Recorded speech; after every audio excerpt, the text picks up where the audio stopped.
Thank you. This is Council Member Tyrone Johnson, Chair of the Community Development Committee, calling to order the Tuesday, October 7th, 2025 Community Development Committee. We do have on the diocese, we do have Councilwoman Amanda Cook and Councilwoman Vicky McKeever. Absent is Councilman Tim Andrew. We'll go ahead and get started. Thank you all for joining us today. We'll start with 2025-337, Community and School Garden Update. We do have Ms. Crystal Mercer, the County Extension Agent for the Community and Schools Garden. She's going to provide us an update on the community and the school garden program. So good to see you. Hi, it's really good to see everybody today. How are you all doing? All right, how are you? Sorry. Oh, you're good. Is it the extension? Okay.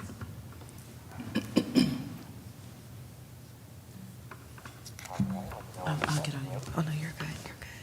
I think that should work. Okay, here we go. Okay, good afternoon, and thank you so much for having me here today. And this is my 6-month report.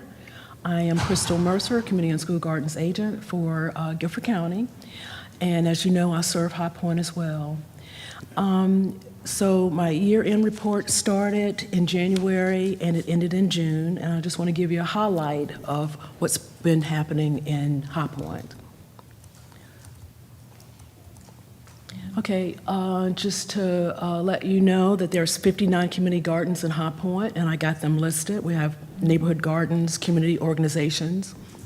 We have urban farms, schools, youth gardens, and a teaching garden, so that's a total of 59. And there is a City of High Point Community Garden Assistance Program, and there are 8 communities that receive that grant: Anderson Place, Berry Ridge, Burns Hill, Howard Place, Southside, the Arc of High Point, Village Life Cathedral, and one school, Union Hill Elementary. And, you know, we always want to talk about dollars, and I just want to tell you that there's some dollars saved. Those 8 grants totaled $429, and that is what the City of High Point spent between January and June. If the fair market value of the wood mulch, the leaf mulch, the compost soil is $2,290 and some change. That's a savings of $1,861. Okay, there are some, I also help with new gardens and restarts. And Burns Hill Community Gardens have been around for a long time, and they lost their community garden leader. So they are back up as a restart. It was abandoned for a while, but now it's back up and running. And I just wanted to know, I also do things for other counties as well, in other cities. And I started a new garden for Unity Christian Church in Greensboro. And there's the Charlotte Hawkins Brown Museum, which is a historic site, and that's in Gibsonville. And let's talk about Burns Hill. Like I said, that they had a restart, and this is Mr. Bobby Williams, and he applied for a $300 grant through our Master Gardener program. The Master Gardeners of Guilford County, they have a plant sale every year, and some of those proceeds go towards grants, whether it's school or community gardens. And since this is a restart garden, Burns Hill was able to get $300 from that. And the young lady in the gray shirt, she's one of the Master Gardeners, and she went out to talk to the community garden leader there. And she got an overview of what the garden is going through and what they need. This is another great garden. They did not get a grant, they didn't apply, but Oakview Recreation Community Gardens, I just want to let you know how beautiful that is. They did a good job getting that garden started back up.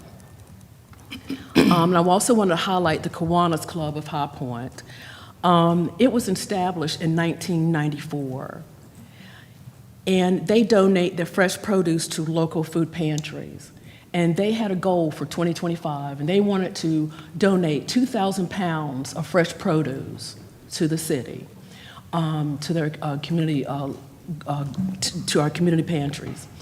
And so their goal was 2,000, and they surpassed it by 20 pounds. So they were able to donate 2,020 pounds. Events that happened in 2025. There was a container gardening event in January, Seeds to Share, which has been going on for about 15 years, almost 20 years, really. Seeds to Share are free seeds that are given out to community and school garden leaders. Three-season garden, which is coordinated with the City of High Point Library, Mark Taylor and I. We produce 3 garden series every year. One in March, and one in the summer, and one in the fall. The one in the summer and the fall was rained out, so unfortunately, at least we had March. Growing culinary herbs at the YWCA. Free plant giveaway was at the farmers market in June, and we had a community garden contest, and this is our 3rd annual, as a matter of fact, and that we may announce the winners on September 13th. This is one of the classes, and I cannot work alone. The YWCA was involved, and the Restore, the Habitat for Humanity Restore, they gave us the containers for this workshop. That's something we did not have to spend money on. They gave us 50 containers, and I was able to do 2 workshops. Here's a class for the container gardening. And we turned around and did another class, growing culinary herbs, and once again, we used those same containers for the culinary herbs class. And you can see all the happy faces, too. Yes. All smiles. Seeds to Share, like I said, I can't do this by myself. High Point University have 2 leaders, Aslani and Avery. They're in a little small picture there. They coordinated all this. They were able to order the seeds, and they recruited volunteers to package those seeds, and they were able to provide them for the Seeds to Share. And this is Seeds to Share in High Point. This is a master gardener in the blue jacket. She's there every year. She's also on my Seeds to Share committee, and we're there to help educate and help our gardeners with questions about gardening. Now, growing High Point, they had seeds that I could not obtain. They had extra of everything, and they were able to provide this for them for High Point this year. Of course, the master gardeners were there, and we also had High Point University students there as well.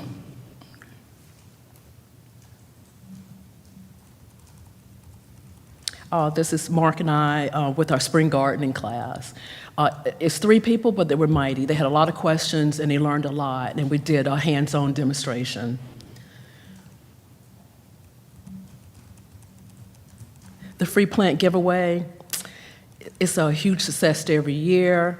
Growing High Point donated 20 plants, and the High Point University donated another 40 plants, which was a total of 60 plants, and we gave away every last one of them.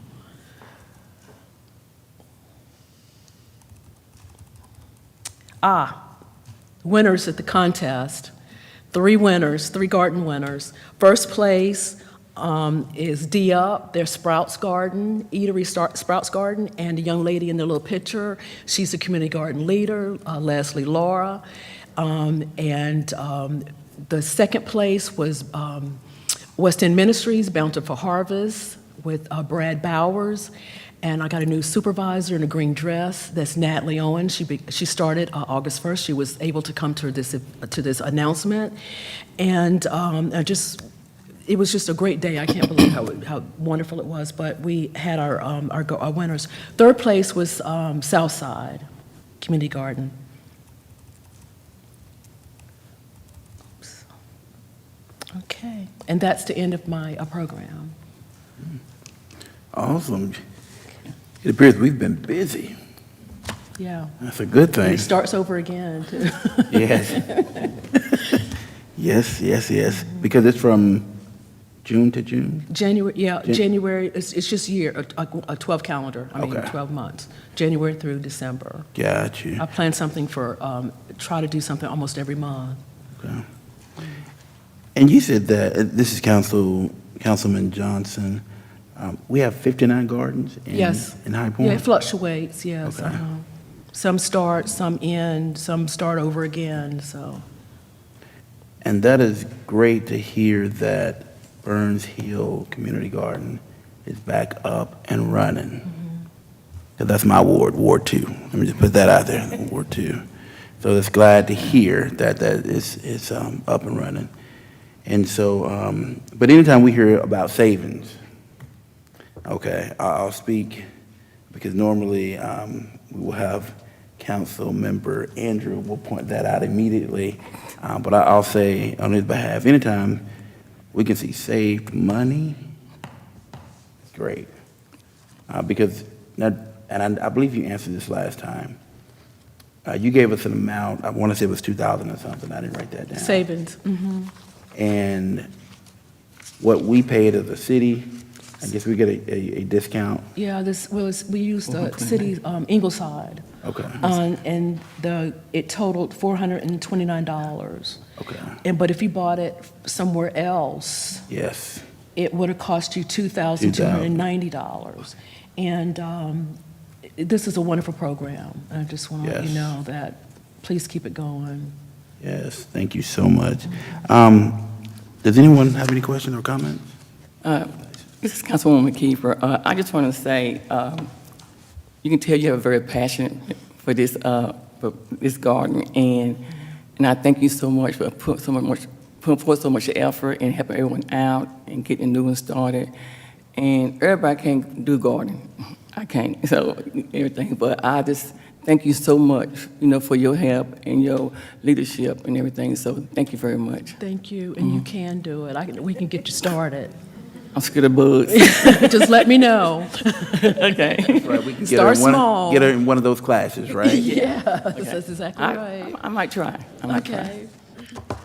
Is there a social media that people should follow if they want to know when events are happening? Yeah, that's the High Point City of High Library. Point? Mhm, City of High Point Library.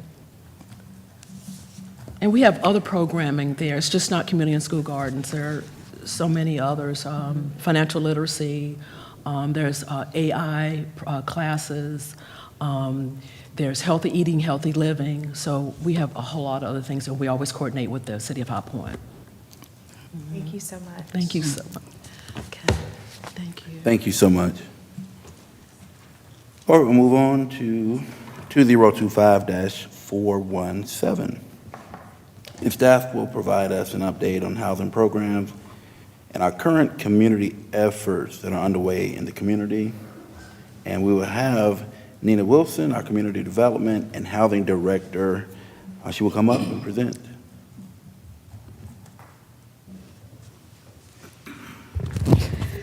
Good afternoon, Mr. Chairman and members of the committee. We wanted to give you an update on some of the initiatives and efforts that have been happening around housing in High Point over the last, I would say, 6 months, over the last year or so. Just a snapshot of the 2024-2025 year. We did just complete our Consolidated Annual Performance and Evaluation Report, or our CAPER, and there were 44 units that were assisted with home repairs, 10 home buyers received down payment incentive, 8 new single-family units closed. Those were all within the Southside community, and the sales prices were $192,000 to $205,000. And then there are 6 new single-family units underway also in Southside, and those are the agencies that are working with them or on those units are Chodos, Habitat, Community Housing Solutions, and Black Lamb Development Corporation. And of course, our top challenges continue to be rising construction costs, the availability of property. It's sort of difficult to find large tracts of land to develop housing, or even properties that are co-located, contiguous, or within the same general area, so that folks can sort of create housing and create that sense of community, which a lot of our developers and the builders like to try to do. And then, of course, affordable housing production volume. That is something that we're also sort of lagging when it comes to the numbers. It is steady and slow, but we are making headway when it comes to providing some affordable housing units. So if we could just increase the number of rental units and the number of single-family units to sort of meet that demand and meet the need. When we look at affordability, I just kind of wanted to give you just a snapshot, and these are figures from September of 2025. When you look at the annual income, and I just took a four-person household, and if you look at the various income ranges, when you look at someone that's at 80% AMI, that maximum annual income is $68,500, and if you take 30% of that household income, then that basically means that they should not spend more than $1,712 a month on their housing cost. And that's total housing costs. That's rent, utilities, everything. If you count everything, they should not expend more than that. And when you start decreasing that household income and looking at 60% AMI, you're looking at $1,284 a month. And then, of course, at 50% AMI, that's $1,070 a month. So when I looked at just the average rent in High Point of a one-bedroom unit, that's $1,084. But I've given you the household income for a family of four. So we know that they're going to need a bigger unit, something that is bigger than a one-bedroom unit. But in looking at this, it is affordable, but when you start looking at the 2- and 3-bedroom or even 4-bedroom units, of course, those are much more expensive. And in our households that are at 80% and below simply cannot afford rents and not be cost burdened. When we say if they're paying over 30% of their household of their income, then they're considered cost burdened, and that's something that we don't want households to be in the position of, because then it certainly puts them in jeopardy of losing their housing or having to cut costs in other critical areas like healthcare and food and things like that they need for daily living. And then looking at just, let's say, a $200,000 home, just some very, I would say just some very basic numbers, 6% interest, looking at a FHA 30-year fixed mortgage, 3.5% down. That mortgage would be $1,365 a month. So again, when you start looking at, okay, who can afford even a $200,000 home, the lower income families cannot. And the fact, too, is that you don't have builders out here building $200,000 homes. So if you find lower income households that are purchasing existing units, that are under $200,000, a lot of times they do need quite a few repairs, and they just don't have the resources to make those repairs. So that's why down payment assistance is very important. I know that we have discussed increasing that $7,500. So in order to even make that $200,000 home affordable to a family that it's 60% of the AMI, then you certainly are going to have to start subsidizing that purchase even more. And so that's why down payment assistance programs are very important. And we do want to increase that amount. And even in doing some of the numbers just to make that affordable, that $200,000 home, to make it affordable, you would have to give the 60% AMI household about $20,000 in DPA. I just did some of the other calculations just to kind of say, okay, what would it actually take for them to get within range of being able to afford, that household. So, yeah, so the down payment is important, and we do need to look at ways that we can increase that. And at one of the meetings that we had, and I was doing a presentation, one of the things that the mayor asked, he said, wouldn't it be good if we knew, kind of what is our return on our investment when we're looking at the various programs that we are implementing? And for those 10 down payment assistance loans that we provided. That was $75,000 that we invested. We were able to leverage almost $2 million in private loans in order for those households to purchase those homes. And so that gives us almost a $27 to $1 return on our investment. And then with our single-family new construction, the 29 units that Community Housing Solutions produced, that includes Cedro as well as Southside. And they have a $7.4 million development cost, and we actually did invest $2.5 million.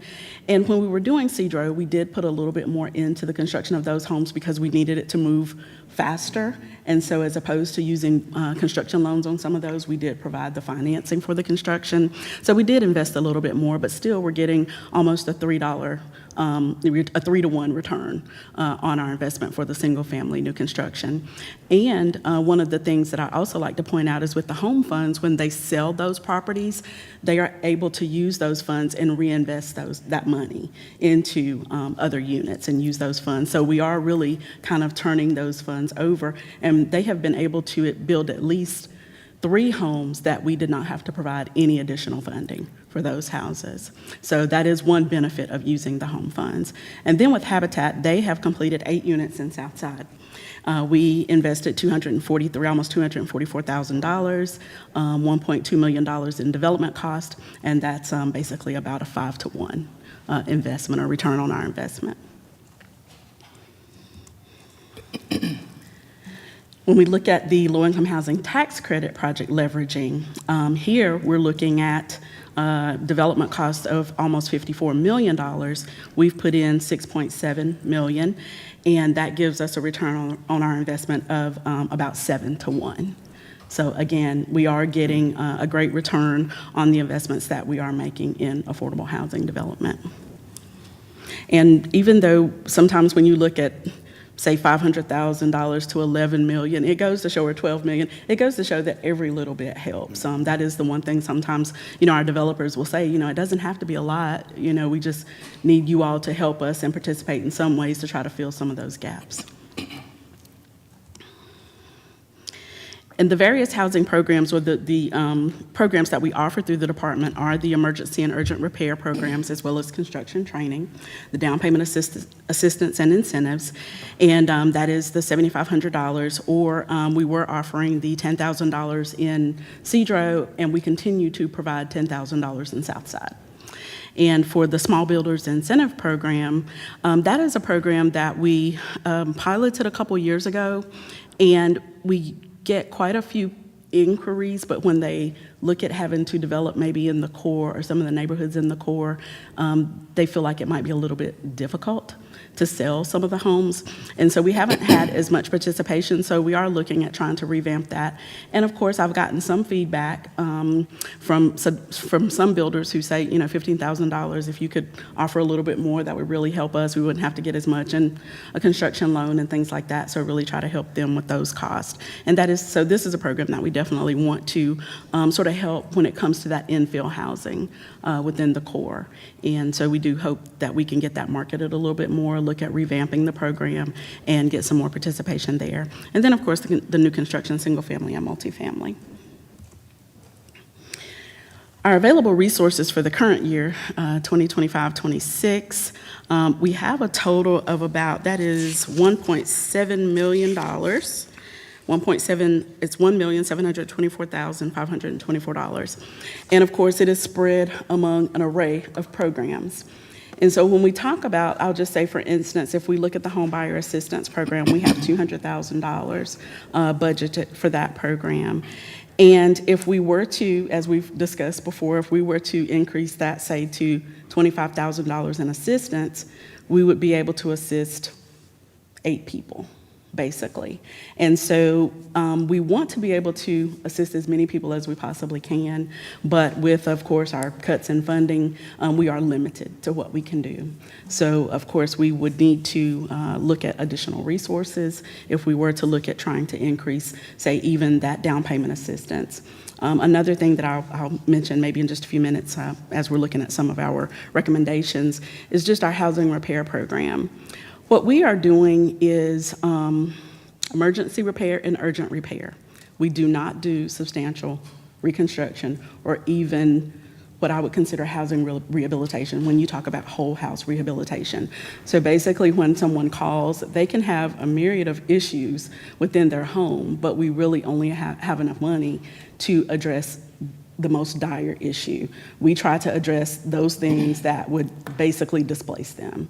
And so that is something that when we look at the affordable housing crisis, it's very important that we also help homeowners stay where they are, not just homeowners, but also tenants. I think that is something that we need to look at maybe some ways in working with our investors, looking at ways to help them repair and improve some of their properties as well.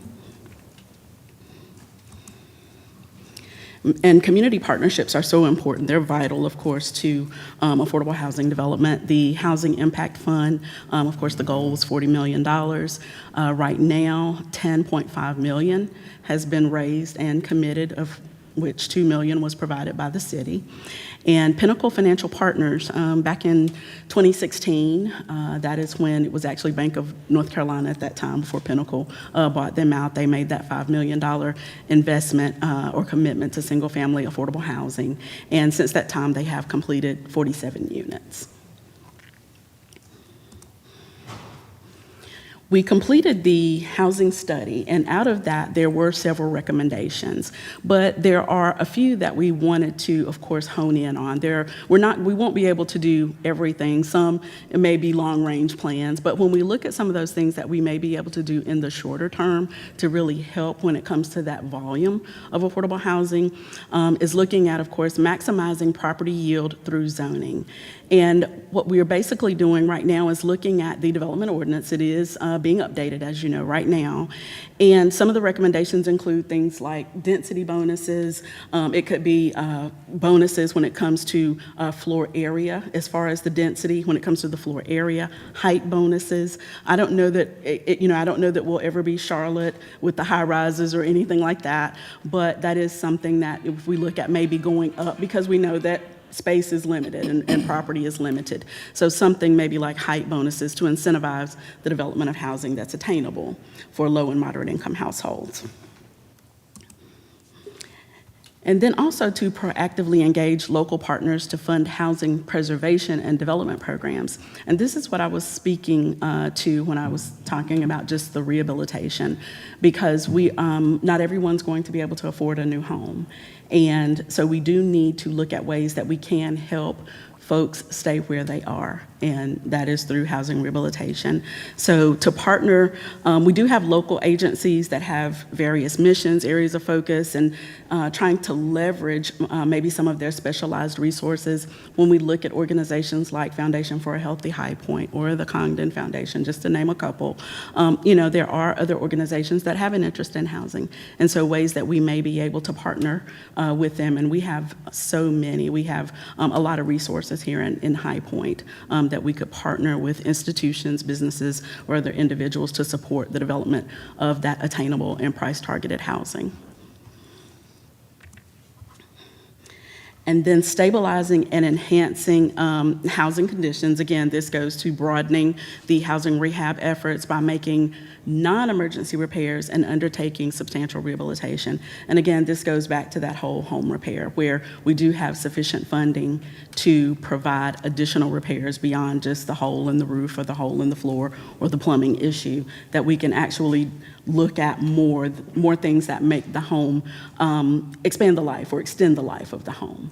Basically, sometimes we look at a roof and we're like, well, it's not leaking, but it needs to be replaced. But we have to sort of address the most dire issue, so we can't address the plumbing and the roof, those types of things, so that we don't have to make those choices. And also to create a financial assistance program to support rehab of rental units that serve low and moderate income households. For those property owners, we do have investors that are interested in providing housing for low and moderate income households, so to find some way to work with them as well in providing affordable housing. And the city has a an ownership interest in the property that's located at 4545 West Wendover Avenue. And that is one of the items that's on the agenda as well today. And so a shared vision for permanent supportive housing was put forth by the City of Greensboro. And at the former site of the animal shelter on Wendover Avenue, that's 4525A West Wendover and 4525 West Wendover, they want to develop 40 to 60 individual housing units that are approximately 700 square feet. And it would be permanent supportive housing whereby the individuals will receive case management. They will also receive other counseling services. It could be job skills training. So healthcare, there would be many services that would be available to them through the permanent supportive housing program. And so that is all of the, that is all I had to actually present. Do you have any questions or concerns?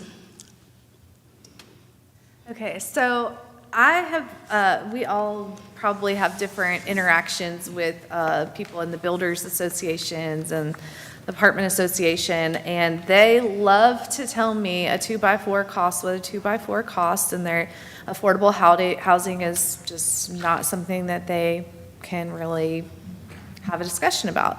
So I have been asking where the innovation is in the development world, and I've offered them that I will attend their conference and learn, you know, if there's something we can do to support. Is there something that you know of that we could be supporting or could be encouraging in those communities to bring the costs down? I know that I've talked about, you know, we don't have 3D printing happening in our area, and that's one of the things that other communities are using to see lower housing costs. But is there something else that I don't know about that we should be talking about? I don't know that there's any specific thing that I would recommend for High Point at this point, because we do know that there are the container homes, there are the tiny homes, or smaller homes, I guess you would say, not necessarily tiny homes. I know that a lot of times people ask me about, oh, well, you can get a house on Amazon or a tiny home for $11,000. Can we do that? And but there's more that goes into that when it comes to making sure that it meets all of our building code standards. And so that is something that I think we have to look at within anything. And I also believe that that has been maybe some of the stumbling blocks along the way, and maybe some of the obstacles that we've had when it comes to folks bringing some different ideas and different forms of housing or types of housing. I know that there have been several that have been proposed, but I haven't seen anything put on the ground here in High Point at this point.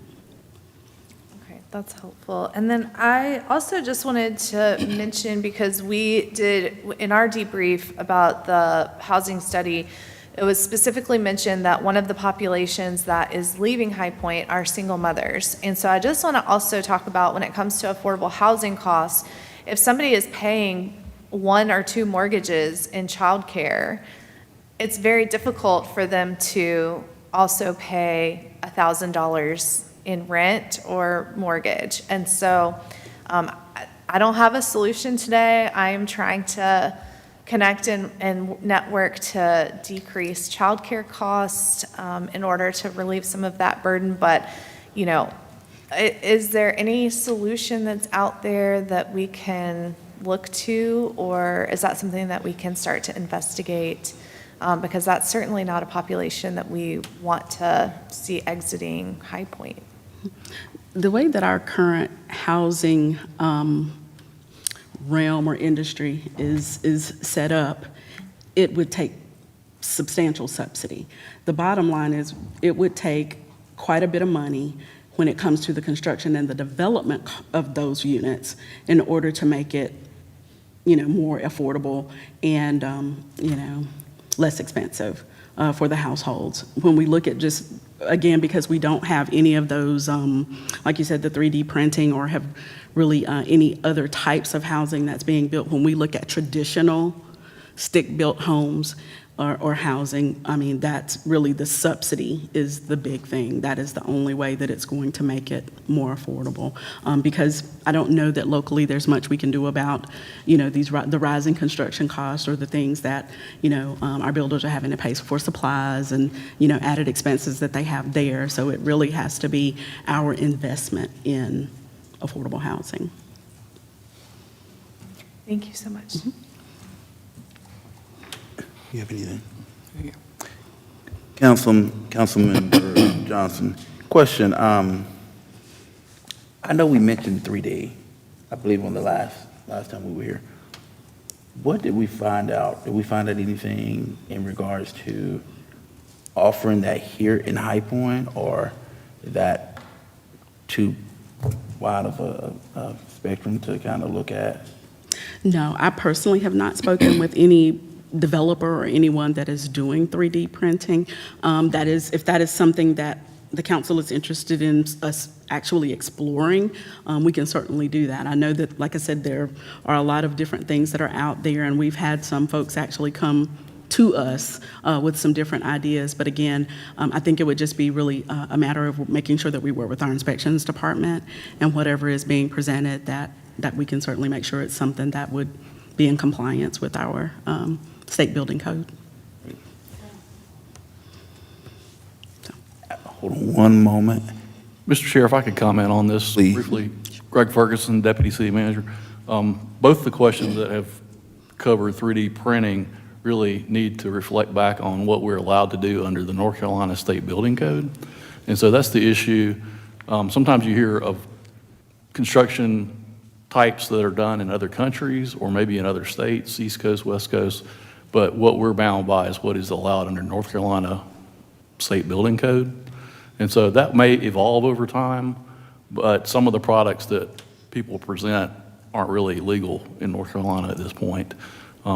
There's a lot of standards for stick-built.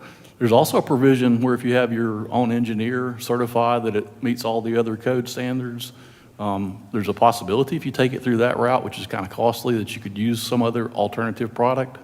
But most builders are not choosing to go that route right now. Okay, perfect. Thank you.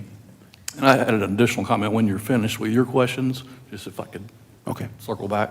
The question, and anybody who can answer, but so the community that I looked at was in Lumberton, that they currently do have communities that are 3D printed. So I haven't done any research about if they, if there was any North Carolina statute that would affect that. But I'm also wondering, as far as affordable housing goes and their ability to subsidize that, what might prevent someone from becoming a CHODO that would be able to participate in the affordable housing incentives and subsidies? Capacity. When we're looking at CHODOs, we are required to set aside at least 15% of our home allocation. And we currently work with 3 CHODOs. And so trying to support those 3 with assistance when it comes to financial as well as the properties, it really is just a matter of the capacity and the resources that we actually have available. There's no limit really on the number of CHODOs that you could have as long as the organization meets all of the requirements. It's just we don't have the resources to help that many organizations. Yes, sir.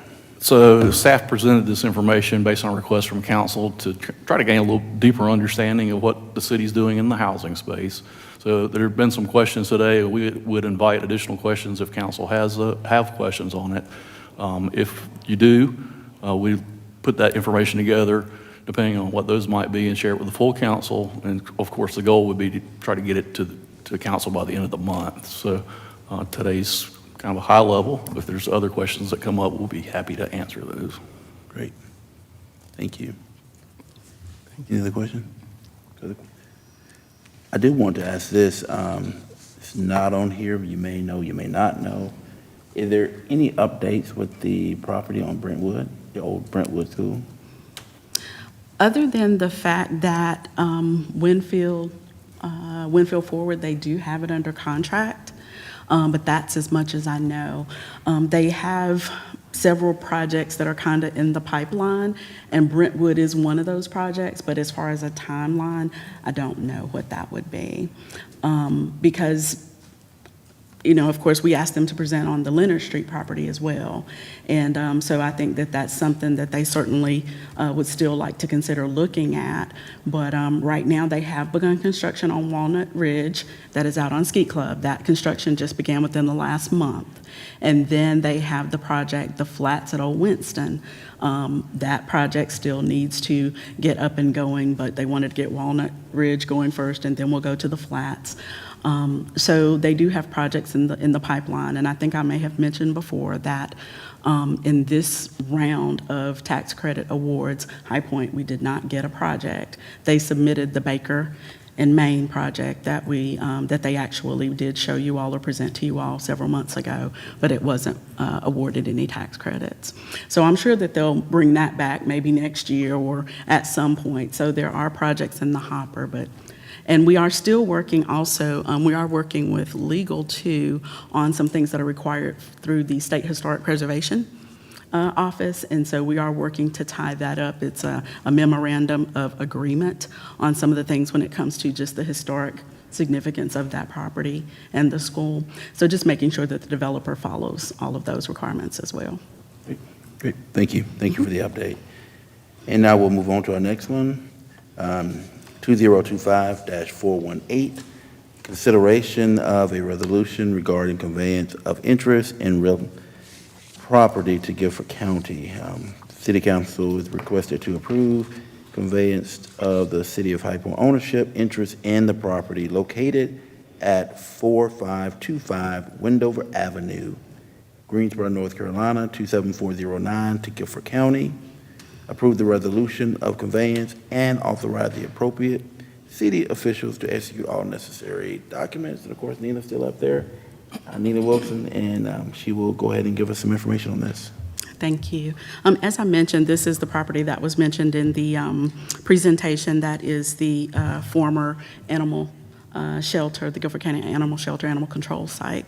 The City of High Point has a 1/8 vested interest in 4525 West Wendover Avenue, along with joint ownership by Guilford County and the City of Greensboro.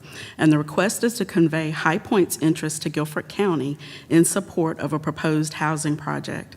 The conveyance will facilitate affordable housing and serve a public purpose in accordance with North Carolina General Statute 160A 279.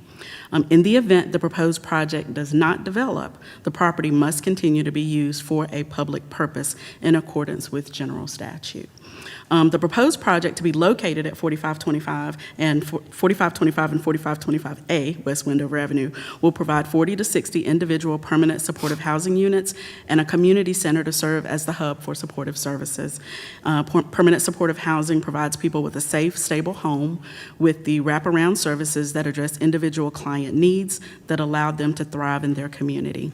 Access to services include ongoing case management, employment opportunities, primary care, and mental health services, substance abuse treatment, and life skills training. And the proposed project would ultimately be undertaken by the City of Greensboro as part of the Road to 10,000 initiative.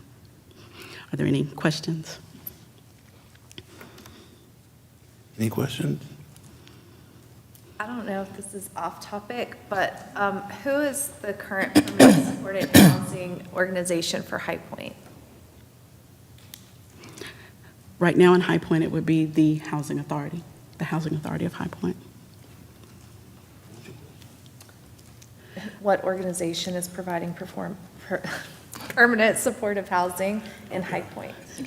Yes, they just recently became the grantee on a public permanent supportive housing program that another grantee no longer wanted to administer, so they have taken that program over. Mm-hmm. Any other questions? No questions? All right. Thank you so much. I make a motion that we approve item 2025-418, if I can get a second. Second. Any opposed? All in favor? Aye. Aye. Any opposes? All right, we have it. We'll move it forward. Thank you. All right, we'll go to the next one, 2025-420, consideration of a resolution regarding conveyance of real property to a nonprofit corporation. Conveying 806 and 808 Vale Avenue to Habitat for Humanity of High Point, Archdale, and Trinity, and authorize the appropriate city officials to execute all necessary documents. Ms. Nina Wilson, she will give us some information on this also. Yes. To continue the infill housing development efforts in the core city, specifically in the South Side community, Community Development Housing seeks council approval to convey the following lots to Habitat for Humanity of High Point, Archdale, and Trinity in the South Side community. The conveyance will facilitate affordable housing and serve a public purpose in accordance with North Carolina General Statute 160A-279. And the units, the properties are 806 Vale Avenue and 808 Vale Avenue. Habitat continues to construct much-needed affordable single-family housing to aid in the redevelopment of the South Side community. Any questions? No question. I'll say this comment. I had the opportunity maybe a month or so ago to ride around and tour a couple of the houses for Habitat. Beautifully done.